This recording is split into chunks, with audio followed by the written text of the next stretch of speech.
Intlaħaq ftehim bejn ir-Residenza San Vincenz de Paul u l-Assoċjazzjoni Maltija tal-Mind Sports biex tul is-sena li ġejja jiġu organizzati sessjonijiet tal-logħob għar residenti li b'mod speċifiku jieħdu ħsieb is-saħħa mentali tal-anzjani.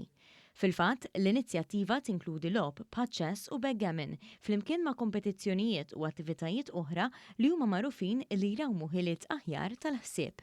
Din l-inizjattiva se tipprovdi qafas li jagħti opportunità lill-anzjani biex jissoċjalizzaw iżjed bejniethom u jikkompetu ma' residenti oħra f'atmosfera soċjali u ta' ħbiberija. Dan jgħin ukoll biex jolli l-ispirtu u l-moral tal-anzjani li għaddew minn sentejn ibsin ħafna ta' pandemija u distanza soċjali.